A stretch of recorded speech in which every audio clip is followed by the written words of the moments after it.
Okay. Tell me about one of the best nights you've ever had with Sugar. Probably one of the best nights was in New York City. I was at Club Tunnel, and there have been people that I've admired and that I find really intriguing, and I'm sure a lot of people say this. Amanda Lepore was very intriguing, and she's not the only one. There was Lady Bunny at the time I was living there. RuPaul sometimes, but he was already taken off in another direction, thank God. And as different as they were, there were also other queens and club kids, you know, during all that Michael Alec crap. And thank God I wasn't even aware of any of that was going on, but I was intrigued with Amanda because I'd never seen anybody so, I mean, she was like on fire and a light, a beacon of light. She just glowed. Her beauty, she was so animated and sweet, like down to earth. Went out of her way to help and to be kind to people and lift people up when she really didn't have to, basically. I don't want to hear about Amanda Lepore. Okay, so she would invite me to certain functions that she would go to, and I mean pull things out of her hat.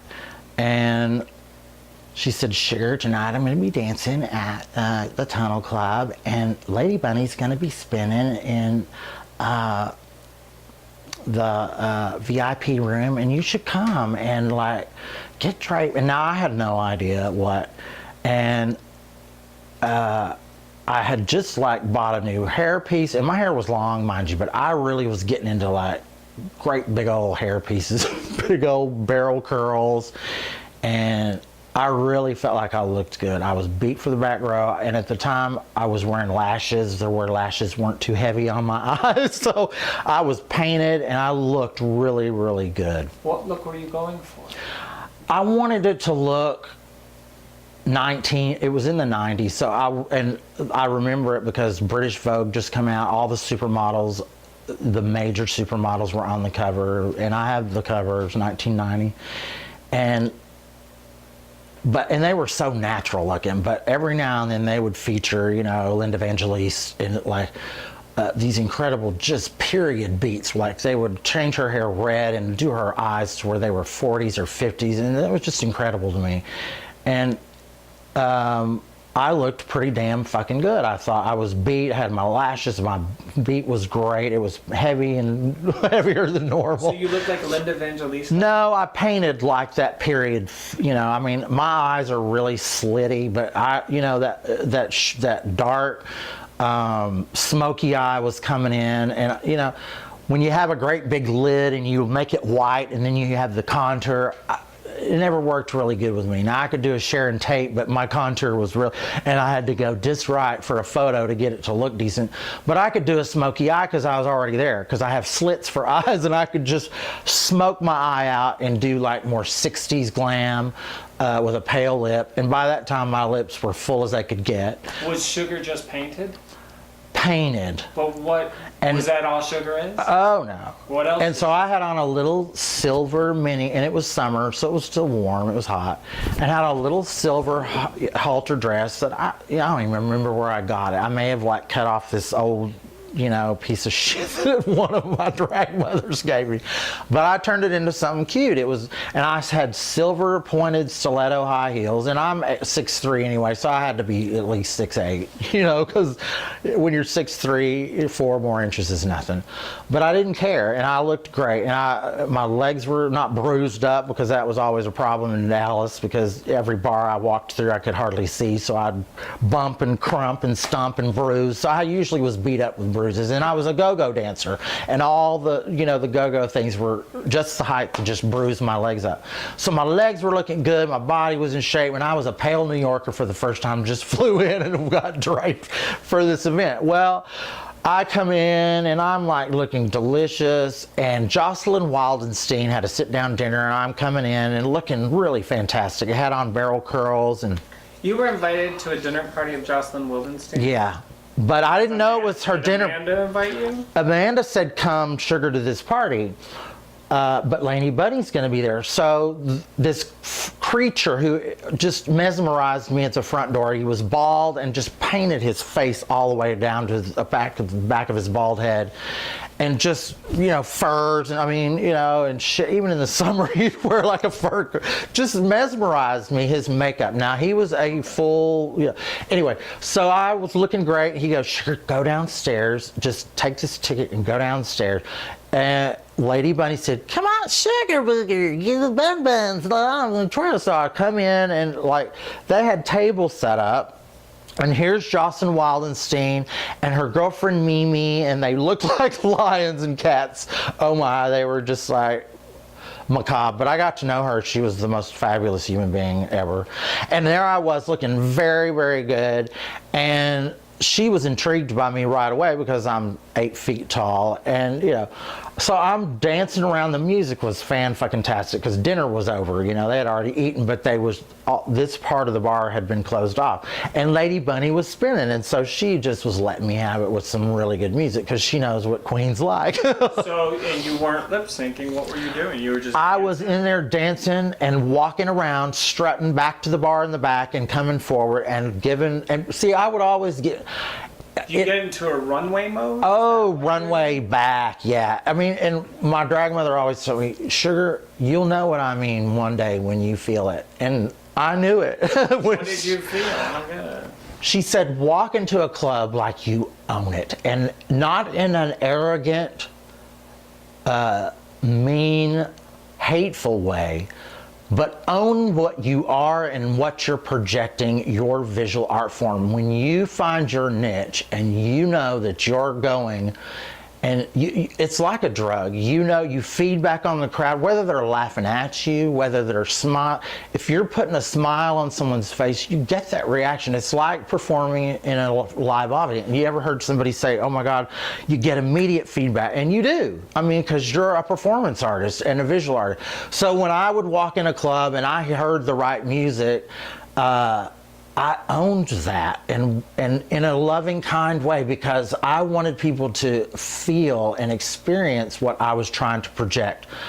All the things that I had studied to find my voice silently, I was able to hide behind a mask and visually hone it and say, have you ever seen the 50s? Have you ever seen the 60s? Have you ever put that to music? Have you ever felt so confident in that without being a fashion model? Because I wasn't a fashion model, but I was going to get as damn close as I possibly could because that was my outlet. And it was my own little world. Whether I did or I didn't, it didn't matter. It was how I felt. And if I felt confident in that, then someone else was going to project. They were going to see that projection. It's as if you told your parents you're gay and they don't feel comfortable maybe in time until you feel comfortable, until you own that. That's what that meant to me, being in that mode and in that moment as Sugar. Okay, I want you to fix your mic.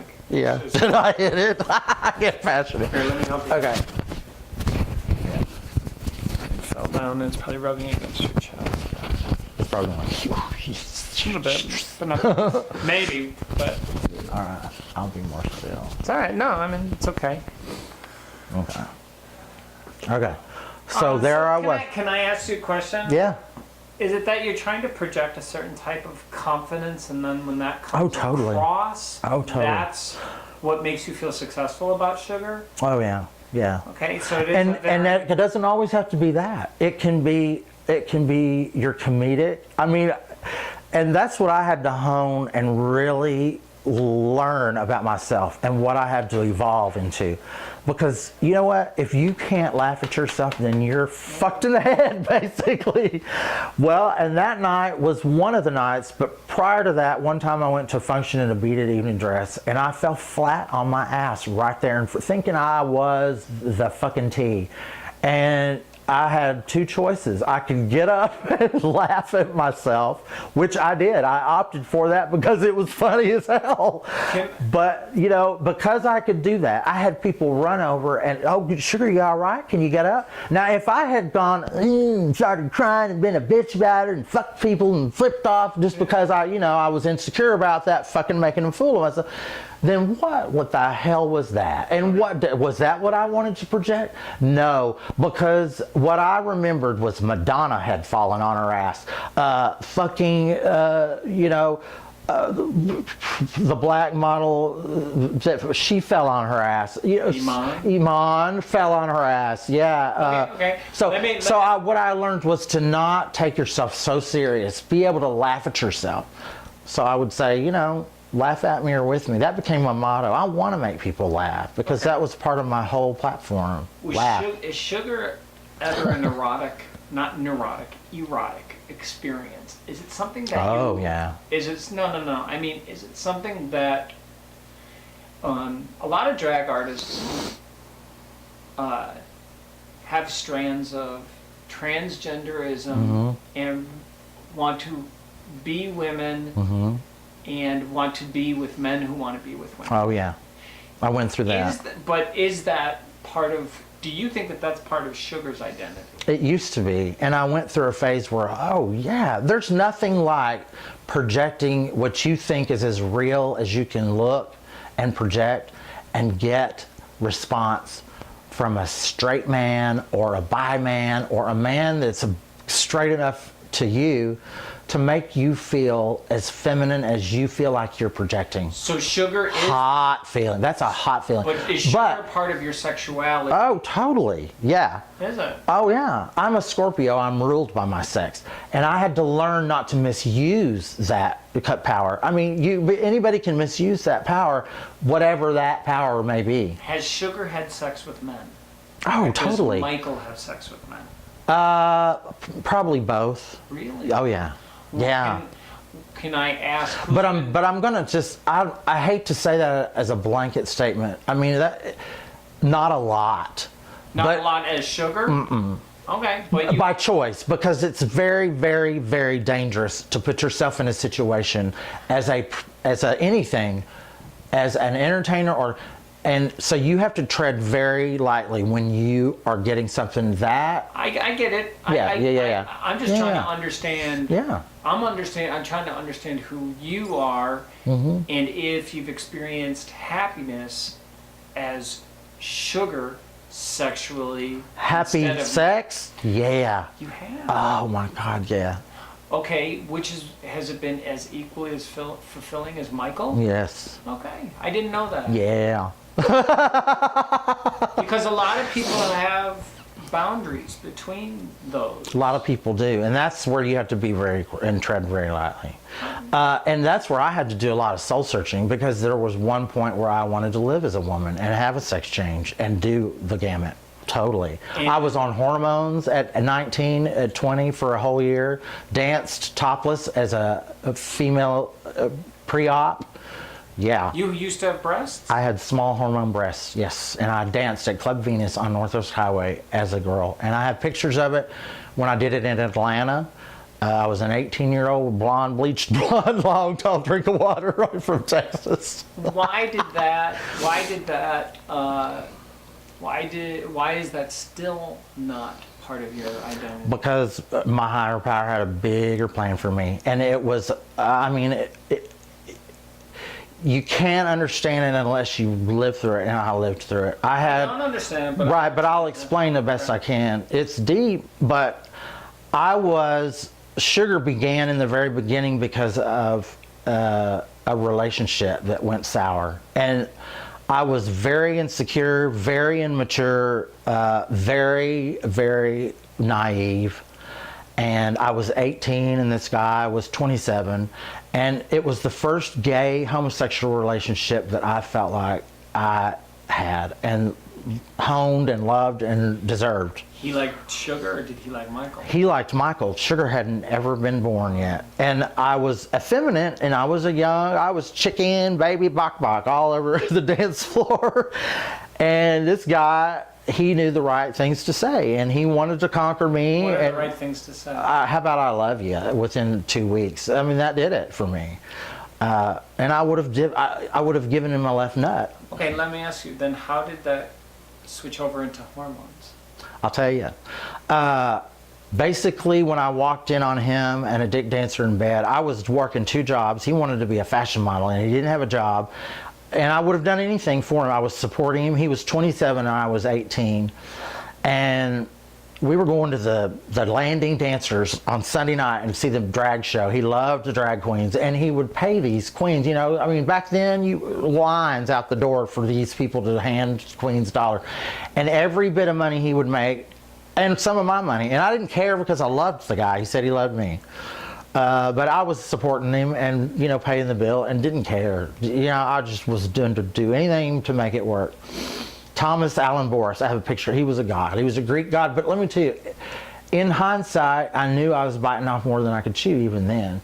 But it did a number on my ego. It really, really took me and pulled me just about under at that point in my life.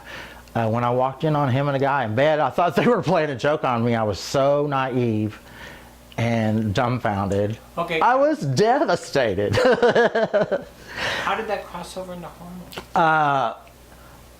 I was so lost and didn't know how to accept myself. It did a number on my self-esteem. And I knew I had to be gay or feel apart. I came out to my God. I came out to my family. I came out to myself. I learned to get fucked in the ass the first time and enjoy it and do it the right way by cleaning and, you know, taking precautionary measures prior.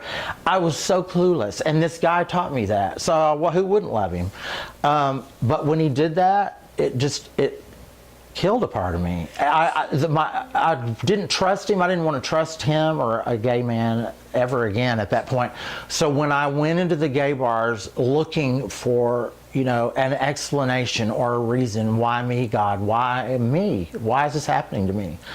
The beacons of light that I found that embraced me the first and foremost were drag queens, impersonators, entertainers, and they saw something in me that I didn't even see. And it was God's plan for me was to build a big wall. And the higher I could build it and the bigger the mask, the better it was going to be. Cut.